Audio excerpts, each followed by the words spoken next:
Hello दोस्तों, कैसे हैं आप सभी। हम लोगों ने एक नया बैच स्टार्ट किया था डी फार्मा फर्स्ट ईयर और diploma in pharmacy exit exam के सापेक्ष में।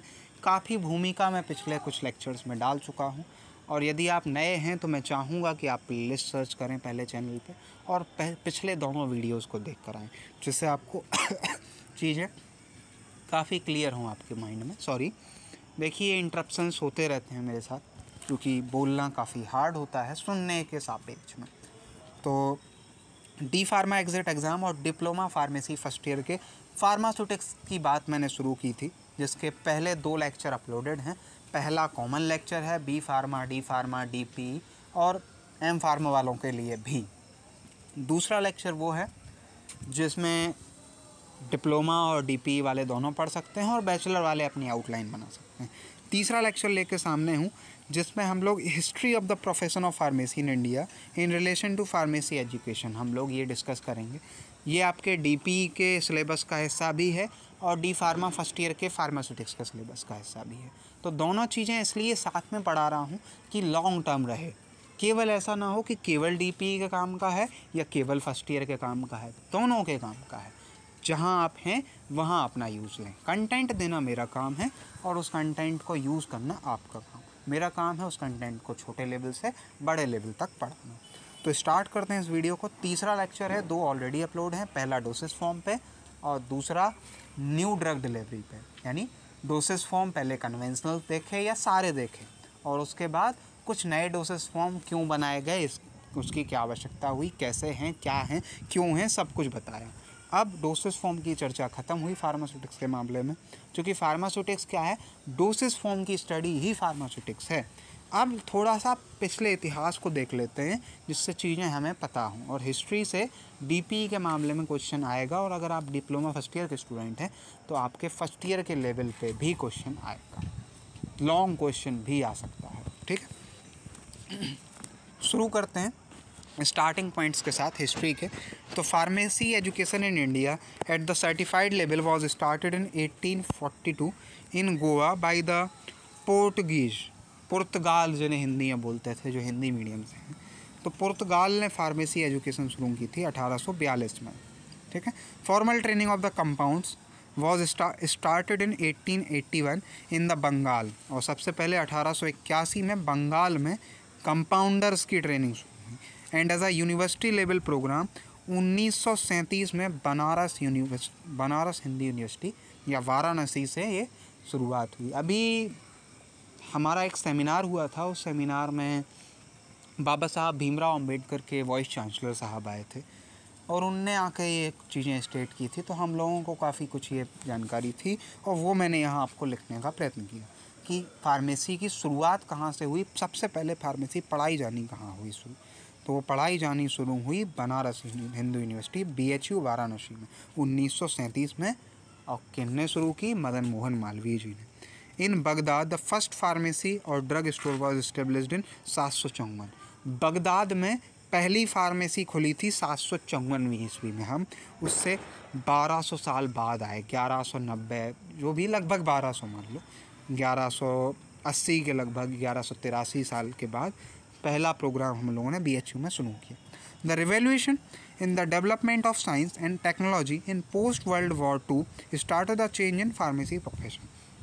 अब फार्मेसी प्रोफेशन की आवश्यकता क्या पड़ी, क्यों ज़रूरत पड़ी फार्मेसी प्रोफेशन की? तो द्वितीय विश्व युद्ध जब हुआ तो इतने ज़्यादा जान मान और स्वास्थ्य की हानि हुई, परमाणु बम भी फूटे, कि अब अकेला एक डॉक्टर के बस का नहीं था कि वो ड्रग्स में भी पड़ जाए, ट्रीटमेंट भी कर दे।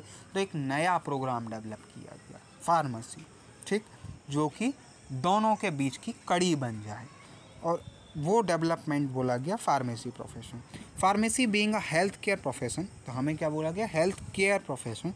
The independent government of India enacted the pharmacy act. Independent government of India का अर्थ स्वतंत्रता के बाद, यानी 1948 में फार्मेसी एक्ट की स्थापना की गई, फार्मेसी प्रोफेशन को पूरे भारत में इम्प्लीमेंट और रेगुलेट करने के लिए। इन दोनों शब्दों का बड़ा बेहतरीन महत्व है, दोनों शब्दों के बारे में जानते होंगे। इम्प्लीमेंट का अर्थ लागू और रेगुलेट का अर्थ लगातार, continuation. First father of pharmacy कौन थे? चूँकि MCQs आप DPE के पक्ष में पढ़ेंगे, और अगर आप डी फार्मा फर्स्ट ईयर के जो एग्ज़ाम हैं वो अगर आपके MCQ से होने हैं तो ये क्वेश्चन बहुत आसान है, आएगा ही आएगा। फादर ऑफ फार्मेसी कौन है? William Procter junior, American pharmacist थे ये, ठीक है। और फादर ऑफ इंडियन फार्मेसी कौन है? तो वो है महादेव लाल स्क्रॉफ, ठीक। Traditionally pharmacy has been known as an art and science of making drug या मेडिसिन। सबसे पहले यही बताया जाता था कि ड्रग बनाने वाले या मेडिसिन बनाने वाले की आर्ट या साइंस को फार्मेसी बोलेंगे। द वर्ड फार्मेसी, अब ये शब्द कहाँ से आया? ठीक, आशुतोष यदि आप सुनते हैं तो शुरुआत में क्या होता था, जब बच्चे का नाम रखना है तो आशुतोष क्यों रखना है? आशुतोष शब्द कहाँ से आया? तो कहाँ से आया उसकी स्टडी हुई। वैसे ही फार्मेसी शब्द कहाँ से आया? फार्मेसी शब्द जो है वो ग्रीक वर्ड फार्माकॉन से आया, और फार्माकॉन का अर्थ है ड्रग, यानी ड्रग की study. In the ancient period, यानी पुरातन काल में, प्राचीन समय में, the physician themselves practised pharmacy. Physician है, डॉक्टर ही खुद में फार्मेसी देता था, वही ड्रग बना के देता था, वही सब करता था। And it is believe that Hippocrates the great Greek physician, Hippocrates जो कि बहुत बड़े ग्रीक के फिजिशियन थे, regarded as the father of medicine, और उन्हें आज भी हम लोग फादर ऑफ मेडिसिन बोलते हैं। वो क्या थे? फिजिशियन थे। Use to make his own prescription और एटलीस्ट सुपरवाइज देयर प्रिपरेशन, मतलब वो खुद ही प्रेस्क्राइब भी करते थे और खुद ही बनवाते भी थे, ठीक है। अभी भी हमारे भारत में कई ऐसी चीज़ें चल रही हैं। Next, apothecary is a historical name of a medicine professional who formulates and dispense medicine to physician and patient, ठीक है। ये एक हिस्टोरिकल नेम है मेडिसिन प्रोफेशन का, जिन्होंने फॉर्मुलेट की और डिस्पेंस की मेडिसिन को फिजिशियन और पेशेंट दोनों को। Now this role serve by the pharmacist, और अब ये कौन दे रहा है? ये फार्मासिस्ट कर रहा है। यही काम है ना। डिप्लोमा करने के बाद आप क्या करेंगे? कुछ लोग मेडिकल स्टोर खोल लेंगे, कुछ लोग हॉस्पिटल फार्मासिस्ट का, कुछ लोग कम्युनिटी फार्मासिस्ट का काम करना शुरू कर देंगे। The earliest pharmacies were known as apothecary shops या एपोथेसरी शॉप्स, ठीक है, जो भी आप लोग प्रोनाउंसिएट करें, क्योंकि आप डिप्लोमा लेवल पे हैं, इतना अधिक इशू नहीं है, छोटे लेवल पे हैं, चलेगा। Pharmacist play a role in compounding most of the medicine needs of the people. Pharmacist किस रोल में आता है? Compounding most of the medicine needs of the people, जो चीज़ें लोगों को चाहिए, जो मेडिसिन चाहिए, उनको कंपाउंड करने के रोल में। Here the medicinal professional prepared and dispensed medicine to physician and mixture. तो यहाँ मेडिसिनल प्रोफेशन जो होता है वो प्रिपेयर करता है और डिस्पेंस करता है मेडिसिन को फिजिशियंस को, या और मिक्सचर्स बना के, ऑइंटमेंट बना के। ये पुराने काल की बात हो रही है। अभी हमारे भारत में थोड़ा बहुत ये चल रहा है कि डिस्पेंस करता है, डिस्पेंसरी होती है, लेकिन अब डिस्पेंसरी लगभग बंद हो गई, ठीक है। मेरे यहाँ भी एक भी नहीं है। तो क्या होता है? ऑइंटमेंट बना के, पाइल्स बना के, अब ये सब क्या करने लगे हैं? ये इंडस्ट्री में बनने लगे हैं। पहले ये डिस्पेंसरी में बनते थे। इन देयर फार्मेसी, यानी अपनी फार्मेसी के अंदर, based on the prescription given by physician. हम लोगों को चूँकि इतिहास पढ़ाया जाता है, इसलिए ये सारी चीज़ें पढ़ रहे हैं। अब ये सब नहीं होता, आप केवल मेडिकल स्टोर होता, जाओ प्रेस्क्रिप्शन दो, बना रखा होगा इंडस्ट्री का, दे देगा। पहले बनाते थे। They pack them bit suitably labelled, पहले लेबल भी खुद बनाना होता था। Them and dispense them along with appropriate advice for consuming them, और साथ में ये बताते भी थे फार्मासिस्ट कि कैसे लेना है, ठीक है। अब हम लोगों को केवल कैसे लेना है ये बताना होता है, और वो जो ड्रग रखी है उसको उठा के देना होता है। ड्रग का डोसेज फॉर्म, ना कि ड्रग। पहले वो ड्रग डोसेज फॉर्म वहीं डिस्पेंस करनी होती थी, बना के देनी होती थी। जो वो डॉक्टर का आपने देखा हो, छोटे बच्चों के लिए अभी भी वो पुड़िया बना के देते, पैकेट बना के, पीस के। That is also a type of dispensing. Next, in old time direct true drugs are used in the diagnosis. पहले क्या था? पहले सब एक्सीपेंट वैक्सीपेंट नहीं चलते थे। ये सब क्या है ये अभी आगे समझेंगे कि कितना डेवलपमेंट हुआ, वो सब कुछ मैं बताऊंगा। अभी पहले की बात चल रही। पहले सीधा वो जो पाउडर का एग्जांपल दिया था ना, शायद आप पिछले लेक्चर्स अगर देख के आए, वो पाउडर बताया था, आटा जो गिर जाता है, उतना पाउडर क्रूड ड्रग्स सीधा देते थे, या पत्ती सीधी खिला दी, पत्ती का रस पिला दिया, ये क्या थी? क्रूड ड्रग्स थी। And required herbs and drugs are provided by pharmacist, ठीक है। तो जितनी भी हर्ब्स माने वो चीज़ें जो पेड़ से, पौधों से मिलती हैं। At that time drugs are identified by their morphological appearance and organoleptic.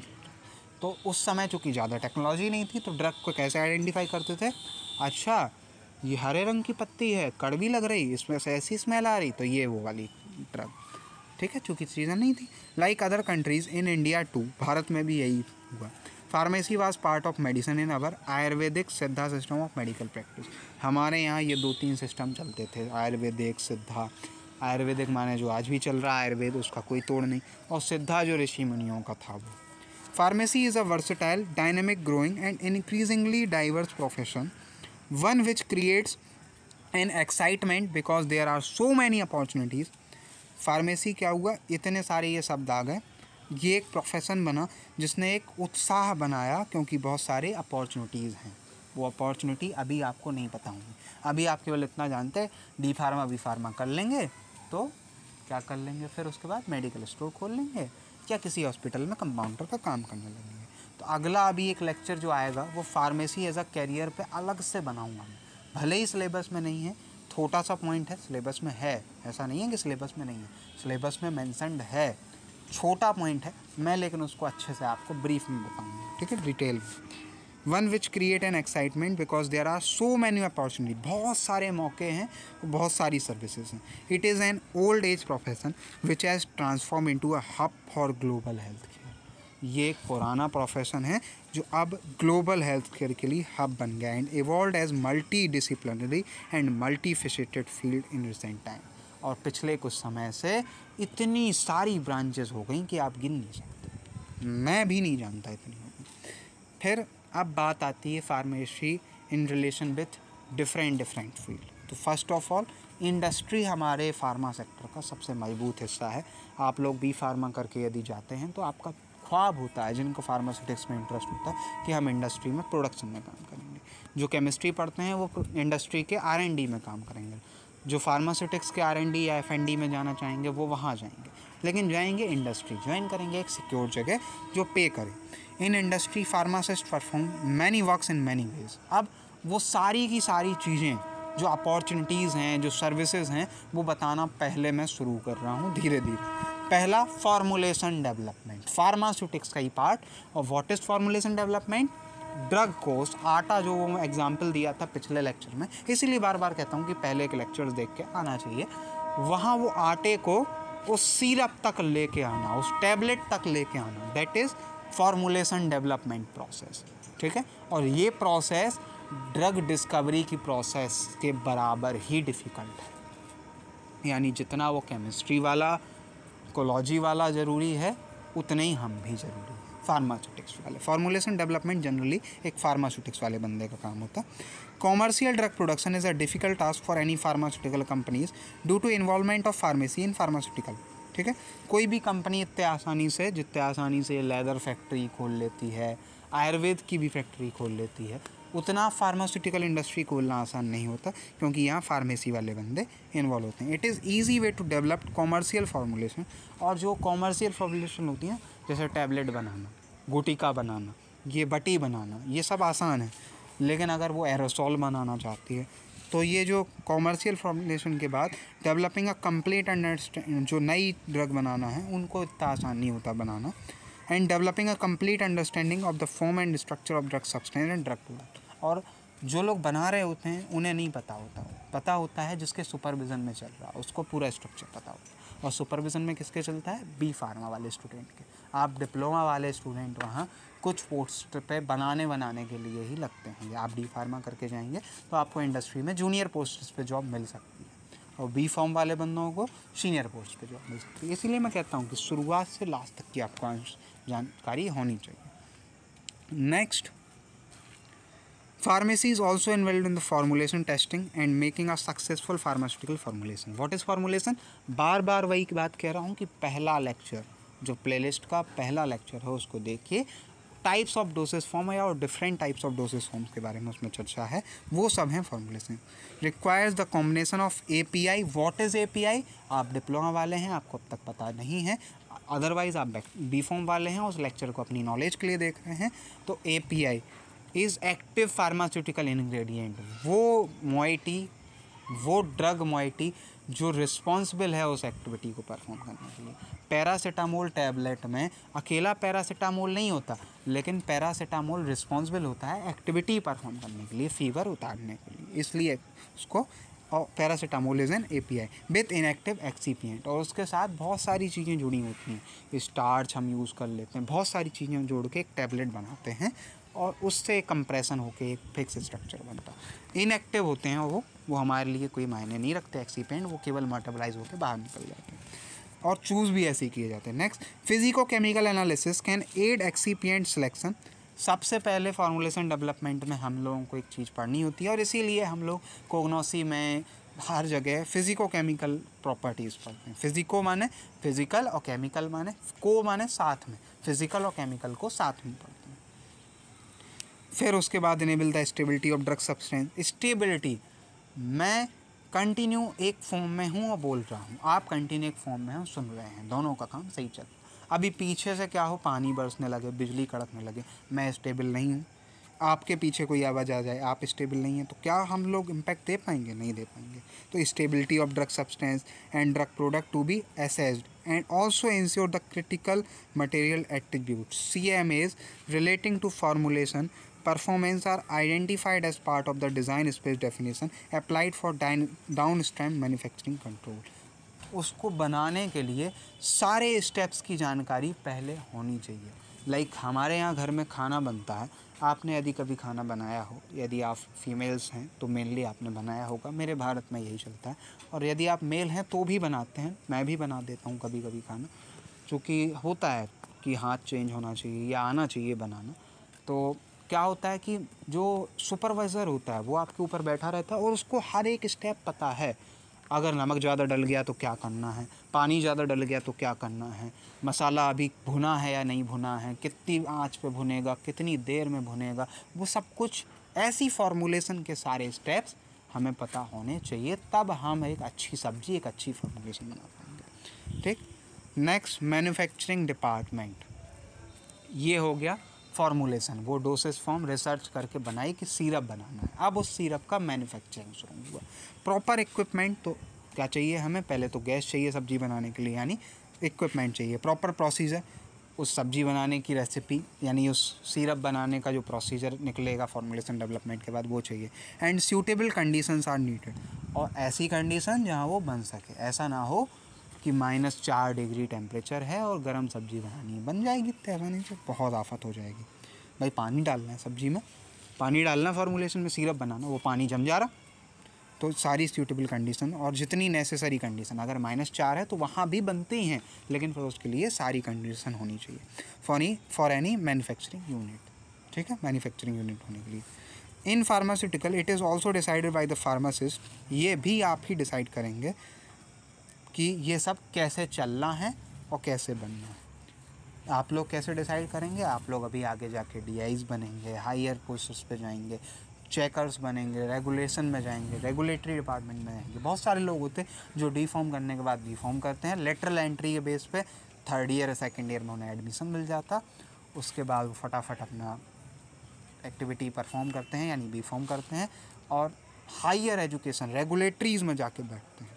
Standard operating procedure होता है एक SOP जिसको बोलते हैं, और इसी SOP से वहाँ काम होता। वो SOP होती है वो रेसिपी कैसे बननी है और कैसे चलनी है, और इसकी इफ़ेक्टिव ट्रेनिंग दी जाती है। आप डी फॉर्म वाले बंदे हैं, आप इंडस्ट्री ज्वाइन करेंगे तो आपका सीनियर बी फॉर्म वाला बंदा आपको SOP के लिए ट्रेन करेगा। नेक्स्ट, प्रॉपर सैनिटेशन और हाइजीन। फार्मेसी में बार बार आपका इस टर्म से जो है सामना होगा। आप जिस कॉलेज में पढ़ रहे होंगे वहाँ यदि अच्छे प्रोफेसर्स, अच्छे फैकल्टीज़ होंगे, लाइक मैं अपने स्टूडेंट्स को किस टाइप से ट्रीट करूँगा, मैं इसकी बात करूँ तो मैं चाहूँगा कि वो प्रॉपर हाइजीन मेंटेन रखें, प्रॉपर सैनिटेशन रखें, और ये सब एक फार्मासिस्ट को डिसाइड करना होता है कि कौन सा सेफ्टी एरिया है, कौन सा सेफ़ एनवायरनमेंट है। क्या आप एक ऐसी किचन का खाना खा सकते हैं जो गंदी हो?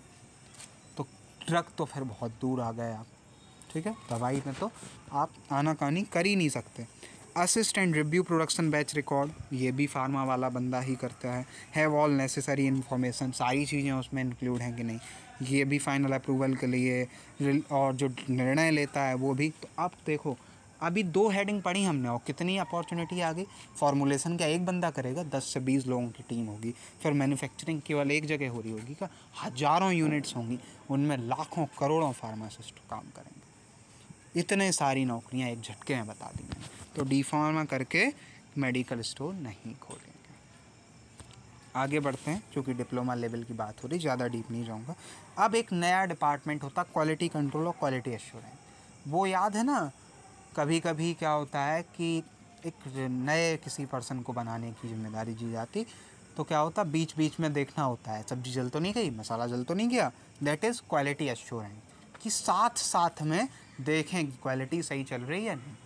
और क्वालिटी कंट्रोल का मतलब जब बन जाए उसके बाद टेस्ट वेस्ट कराएं। एक ये होता है कि मसाला टेस्ट कर लेना नमक डला है नहीं, और एक ये जब सब्ज़ी बन गई तो सब्ज़ी टेस्ट कर लो नमक हो गया कि नहीं। ये दो हैं क्वालिटी कंट्रोल और क्वालिटी एश्योरेंस, और इनमें भी काफ़ी बैचलर और डिप्लोमा वाले लोग भरे रहते हैं। बैचलर वाले लोग ज़्यादा होते हैं, क्योंकि हम पूरा फार्मा का स्टडी कर रहे हैं, इसलिए आपको ये सब कुछ पढ़ना है। The main function of quality control is to test and verify the product quality according to pharmacopoeial standard. और स्टैंडर्ड क्या है? फार्माकोपिया। अब फार्माकोपिया क्या है? फार्माकोपिया एक ड्रग बुक होती है जिसमें सब कुछ होता है, पूरे नेशन की जितनी चीज़ें हों या ड्रग से रिलेटेड वो सब कुछ, टेस्टिंग, ऐसे मैथ बनाने का मेथड, सब कुछ। ठीक है, फार्माकोपिया के बारे में अभी अगला लेक्चर आएगा आगे, चूँकि है आपके सिलेबस का, उस पढ़ाएंगे हम तब। In quality control sampling inspection क्या करेंगे, पहले आके देखेंगे ना कि हाँ भाई बढ़िया किचन साफ़ है या नहीं, माइक्रोबियल कंटामिनेशन नहीं है। टेस्टिंग ऑफ रॉ मटेरियल, सबसे पहले तो वो सब्ज़ी बना रहे तो उसमें प्याज डली है तो वो प्याज सही होनी चाहिए। पैकेजिंग मटेरियल, वो सब्ज़ी सब काय में करेंगे भाई, सब्ज़ी का कॉन्सेप्ट रखेंगे तो याद रहेगा। Release and documentation are control by high skilled person, और वो हाईली स्किल्ड पर्सन कौन होता? एक फार्मासिस्ट होता है। QC department also define the stability testing, evaluation of self life, ये सब कुछ QC वाला बंदा करता है। ठीक, QA वाला डिपार्टमेंट क्या करता है? उसमें एक्सपर्ट्स होते हैं जो पूरा उस फैसिलिटी को देखते हैं कि ये सही से चल रही है, और साथ साथ में क्वालिटी को अश्योर करते हैं। ठीक है, पढ़ लेना, बाकी कहानी जो मैंने बता दी वही होगी। ड्रग इन्फॉर्मेशन, फार्मासिस्ट और also known as drug expert. आप लोग जब आज से 40 साल बाद रिटायरमेंट के बाद क्या हो जाएंगे? Drug expert. फिर आप एडवाइजरी कमेटी के मेंबर बन जाएंगे। ठीक है, होता है डिप्लोमा वालों के लिए भी। ठीक है, तो क्या होगा तब आपसे फिर आपको इतना ज़्यादा नॉलेज हो जाएगी। लाइक मैं आज पढ़ा रहा हूँ, आज से 20 साल के बाद मुझे भी एकेडमिक सेशन की हर चीज़ की इतनी नॉलेज हो जाएगी। आप डी फार्मा करके अगर LI बनेंगे, लैब इन्वेस्टिगेटर, लैब असिस्टेंट जिसको बोला जाता, तो आप भी 10-20 साल बाद इतना एलिजिबल हो जाएंगे कि कोई भी प्रैक्टिकल 1 सेकंड बता देंगे कि ये कैसे होना है और कहाँ गलती हुई होगी। जी हाँ, ये हो जाता एक लैब असिस्टेंट को। मैंने जिस कॉलेज से अपना एकेडमिक परफॉर्म किया था, उस कॉलेज में एक ऐसा लैब असिस्टेंट था जो हाईली क्वालिफाइड था और काफ़ी बुजुर्ग था। उसको हर एक चीज़ की जानकारी थी कि कौन सी चीज़ कैसे होगी। कई केसेस में वो सलाह देने का काम करता था अपने असिस्टेंट प्रोफेसर को कि भाई ये ऐसे करा लो।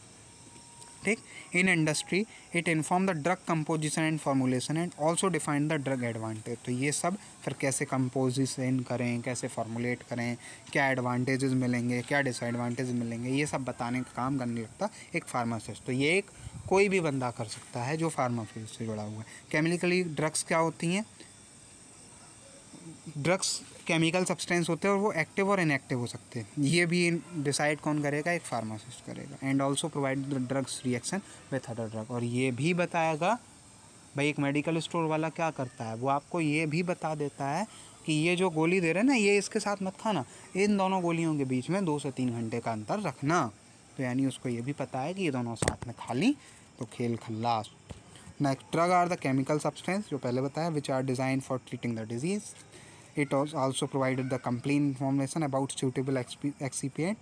तो ये सब कुछ जो है एडिशनल नॉलेज के लिए मैंने डाला एक डेफिनेशन कि ड्रग क्या है और कैसे बनाते हैं फॉर्मुलेशन, जिसमें एक्सीपेंट होते हैं। और एक्सीपेंट क्या? Colouring agent, flavouring agent. हमने वहाँ अगर डोसेस फॉर्म वाला आपने लेक्चर देखा हो तो वहाँ वो गुलाबी वाली टैबलेट दिख रही थी, क्या थे उसमें? कलरिंग एजेंट डले थे। उसको सूंघ के देखोगे ना तो ख़राब स्मेल नहीं आएगी, अच्छे फ्लेवरिंग एजेंट भी डले होते हैं। नेक्स्ट, रेगुलेटरी बार बार इस बात को कर। रेगुलेटरी माने जो पूरे के पूरी प्रोसेस को अपने अंदर सुपरवाइज़ करे और मेरे हिसाब से हो ये बताए। तो इंडस्ट्री में रेगुलेटरी अफेयर्स का एक प्रोफेशन डेवलप किया गया गवर्नमेंट्स के द्वारा। जो कि सेफ्टी और एफिकेसी पे काम करे, कि जो मेडिसिनल प्रोडक्ट हैं वो सेफ़ रहें और इफ़ेक्टिव रहें, जितने भी हैं वो सब कुछ के लिए रेगुलेटरी डिपार्टमेंट बनाया गया। और रेगुलेटरी डिपार्टमेंट ही डिस्कवरी को, टेस्टिंग को, मैन्युफैक्चरिंग को, यहाँ तक कि मार्केटिंग तक को इंश्योर करेगा और पूरे सप्लाई प्रोडक्ट को सेफ़ और पूरे वर्ल्ड वाइड जो है पब्लिक की हेल्थ और वेलफेयर के लिए कंट्रीब्यूट करेगा। ठीक है, ये कॉन्सेप्ट है, बाकी कहानी लिखी हुई है, इसको पढ़ लेना। और जो आप बेचते हो ना, वो उसमें भी आपको वो FDA से अप्रूवल और ये और वो DI आके देखता है, तो क्या है, ये सब कुछ रेगुलेटरी का ही हिस्सा है, रेगुलेशन ही है। ठीक है, अब रेगुलेटरी की बाकी जानकारी नहीं दूंगा, क्योंकि आप डिप्लोमा लेवल की बात कर रहे हैं, बार बार आ रहा।